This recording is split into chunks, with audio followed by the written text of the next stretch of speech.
យប់ស្ងាត់ខ្យល់ត្រជាក់បេះដូងខ្ញុំនៅតែឈឺ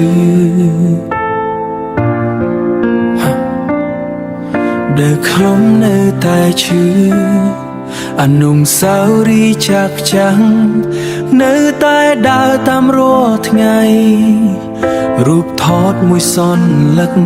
កាន់មើលទាំងទឹកភ្នែកហូរមនុស្សដែលធ្លាប់ស្រឡាញ់ឥឡូវនៅឆ្ងាយពេកហើយចង់ស្ដាប់សំឡេងអូនម្ដងទៀតក្នុងជីវិត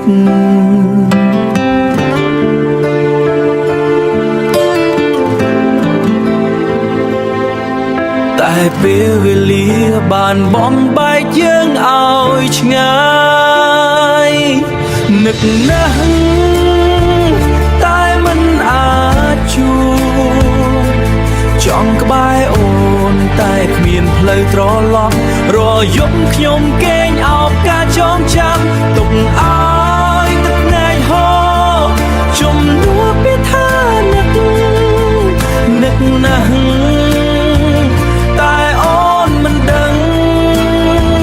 ថាមានមនុស្សម្នាក់កំពុងរងចាំអូនទួងបែងដងឈឺច្រើនប៉ុណ្ណាក៏នៅស្រឡាញ់អូនមិនដែលប្រែផ្លូវដែលធ្លាប់ដើរឥឡូវសល់តែភាពឯកា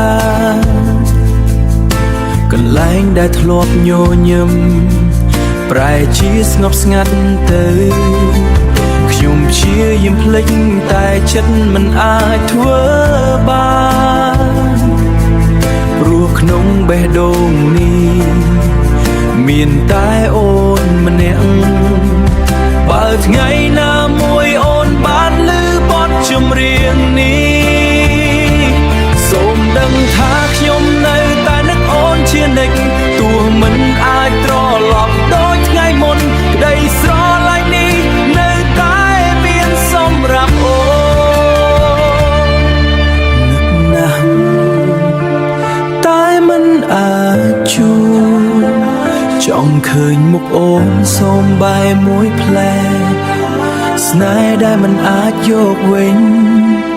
សល់តែការនឹកក្នុងបេះដូងខ្ញុំ